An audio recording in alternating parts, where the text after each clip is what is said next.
Post, নিয়োগ দেওয়া হয়নি। তাহলে আমি যখন 7টা ক্লাস করব, আমার বাচ্চাকে আমি কখন সেই স্পেশাল কিডকে আমি স্পেশাল রুমে নিয়ে যাব, লাইব্রেরিতে ওকে স্পেশাল ফ্যাসিলিটিস দেওয়ার জন্য অথবা তাকে হেল্প করার জন্য, সেটা আমার জানা নাই। আপনারা সেটা বিজ্ঞজনেরা লেখালেখি করে হয়তো বের করবেন, আমি জানি না। তারপর হচ্ছে ডিজিটাল লিটারেসির বিষয়। সেই ক্ষেত্রে গভর্নমেন্ট হাই স্কুলে স্যারকে আমরা নিজে অ্যাপ্লিকেশন দিয়েছি, জানি না স্যার যখন নিজে ছিলেন, যে সরকারি মাধ্যমিক বিদ্যালয়ে আইসিটির কোনো টিচার নাই।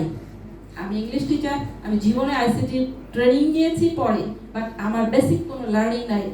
আমাকে সেই ক্লাসে এত এত ভলিউম পড়াতে হয়, কোডিং শেখাতে হবে, হাউ ইট ইজ পসিবল, আমার জানা নাই। এবার আপনারাই বলেন আমরা কোথায় যাচ্ছি, কিভাবে যাচ্ছি, কোথায় লিটারেসি হবে আর কোথায় ইনক্লুশন হবে, কিভাবে হবে, এটা হলো আমার বিষয়। আমার মতো, আমার যতদূর ধারণা সবার প্রত্যেকেরই বাচ্চা স্কুলে আছেন, হয়তো কেউ না কেউ স্কুলে পড়ছেন, সিনারিও সেম, একদম সেম সিনারিও।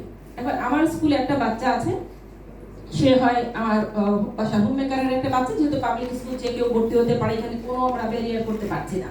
তাহলে ও যে রিডিং পারছে না, ওকে আমি বাসায় যে কাউকে বলবো, ওর মাকে যে ডেকে বলবো যে ওকে একটু রিডিং হেল্প করেন, আমি একটু দিয়েছি, এখন আপনি একটু হেল্প করলে হয়তো আমি একটু পারছি, পেয়ার করে দিচ্ছি। স্টুডেন্টকে দিয়ে বলে দিয়েছি তুমি তার টিচার। ক্লাসে গিয়ে প্রথম দিন আমাদের কাজ করতে হয়, আইডেন্টিফাই করি কে রিডিং পারে, কে রিডিং পারে না। যে পারে তাকে বলি তুমি তার টিচার, তোমার 15 ডেজ টাইম আছে, তুমি তাকে রিডিং শেখাবা। আমি জানি না তুমি কিভাবে শেখাবা, শিখাই আমাকে জানাবা যে হ্যাঁ আমি শিখাতে পেরেছি। কারণ আমি সময় দিতে পারছি না, ওদেরকে এম্পাওয়ার করলে বলে তোমার গিফট আছে, এরপরে তোমার একটা গিফট আছে, তুমি এটা করতে পারলে তোমার গিফট আছে। দেখা যায় হয়তো 20% অ্যাচিভ হয় না সেটা বলছি না, 20% অ্যাচিভ হয়, আমরা সেটা করছি, কিন্তু বাকিদের অবস্থাটা কি, এটা একটা বিষয়। আর আইসিটি মানে যেটা হচ্ছে, বাচ্চারা অবজেক্টিভ কোয়েশ্চেন আসছে পরীক্ষায়, বাট এত টাকা ভলিউম, টাকা নষ্ট হচ্ছে, বইগুলো প্রিন্টিং হচ্ছে, প্রপারলি আমরা কিছুই করতে পারছি না, বাচ্চাকে আসলে কিছু শেখাতে পারছি না। না আছে ধরেন 1700 স্টুডেন্ট আমার স্কুলে, 1700 স্টুডেন্টের জন্য 17টা ল্যাপটপ আছে, 1700 স্টুডেন্টের জন্য 17টা ল্যাপটপ আছে, এবং তার জন্য আলাদা কোনো টাইম নাই। যদি ওই ল্যাবেই ক্লাস হতো, একটা বিষয় ছিল, একটা ক্লাসে আমার 60 জন বাচ্চা, 60 জন বাচ্চা থেকে 17টা বাচ্চাকে ধরে নিলাম, একটার জন্য 2টো বাচ্চাকে নিয়ে যাবো, 34টা বাচ্চা নিতে পারবো, বাকি বাচ্চা আমি কার কাছে রেখে যাবো, আর ওদেরকে আমি ল্যাবে নিয়েই বাকি করবো। এটা হলো আমাদের ডিজিটাল লিটারেসির ব্যারিয়ার। আর যেটা হলো অক্ষর জ্ঞান দিব, সেটা তো রিডিং, আমাকে যদি ক্লাস 6 এ সে রিডিং শেখাতে হয়, তাহলে আমি রিডিং শেখাবো, তার সিলেবাস কমপ্লিট করব, পরীক্ষা পাশের জন্য উপযোগী করে তুলব।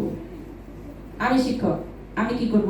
এইসব ইনোভেশন দরকার আমার। এখনকার যেটা এত সকাল থেকে আমি এগুলো শুনেছি যে রিডিং হ্যাবিট তৈরি করতে হবে, রিডিং কালচার তৈরি করতে হবে, তাহলে রিডিং জানেই তো না। যে ক্ষেত্রে রিডিং আমার বাচ্চা জানছে না, আমি তাকে কালচার তৈরি করব কিভাবে? এরপরেও আমি যখন এই টপিকটা যখন শুনেছি যে রিডিং এর উপরে এখানে কিছু একটা হচ্ছে, আমি আমার বাচ্চাদেরকে জিজ্ঞেস করেছি তোমরা কেন পড়তে চাও না? আমি ক্লাসে ওপেন জিজ্ঞেস করেছি, বলো, একদম কোনো রকমের সমস্যা নেই, এটাতে তোমাদেরকে কেউ কোনো শাস্তি দিবে না, তোমাদের ফ্রিডম, ওপেন ডিসকাশন, তোমরাই বলো কেন পড়তে চাও না। আমার এক বাচ্চা বলছে যে কিনা ধরেন ক্লাসের ফার্স্ট বয়, সে বলছে বই তো দেখলে ভালো লাগে না। একদম সে ক্লাসের ফার্স্ট বয়, সে বলছে এই বই পছন্দ না, ক্লাসের বই তার পছন্দ না। কেন পছন্দ না? এটাতে যে কন্টেন্ট আছে সেই কন্টেন্ট তার পছন্দের না। তাহলে আমাকে বাচ্চার কন্টেন্ট, তার পছন্দ অনুযায়ী কন্টেন্ট লাগবে। যদি আপনার রিডিংটাকে জাস্ট হ্যাবিট হিসাবে নিতে চাই, তাহলে বাচ্চার কন্টেন্ট অনুযায়ী, তার চয়েস অনুযায়ী কন্টেন্ট দিতে হবে।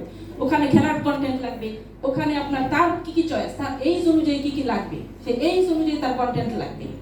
এটা হলো ওদের ডিমান্ড। আমি ওদেরকে ক্লাসে জিজ্ঞেস করেছি, আপনাদের কাছে এটা বললাম। এরপরে যেটা ওরা বলছে বইয়ের কালার পছন্দ না, এবং কন্টেন্ট অনুযায়ী যে কাজ আছে নিচে এটা, এবং তার পরীক্ষার যে কোয়েশ্চেন, কোনোটার সাথে তো কোনোটার মিল নাই।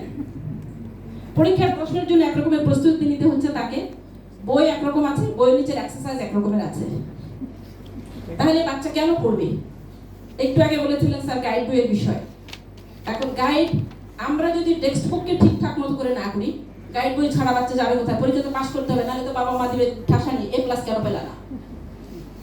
বিষয়টা সেই জায়গায়। তাহলে বাচ্চা কি করবে? বাচ্চাকে A+ পেতে হবে। পরিবার, সমাজ, সবার একটাই আশা, আমি শিক্ষক, আমারও আশা, আমার সব বাচ্চা A+ পাবে। তাহলে ও কি করবে? ও পড়তে বই ভালো লাগছে না, ওটাও পাচ্ছে না। এখন আমরা সেই সুযোগ সুবিধা কিছুই দিতে পারছি না। এখন 60 জন বাচ্চা তো আছে, আমি একজন টিচার যাই ক্লাসে কোনো প্রস্তুতি ছাড়া, কারণ প্রস্তুতি নেওয়ার মতো সময় নেই, যখন আমি 5টা ক্লাস একসাথে করব এবং 5টা লেভেলে, এটা একটা বিরাট সমস্যা।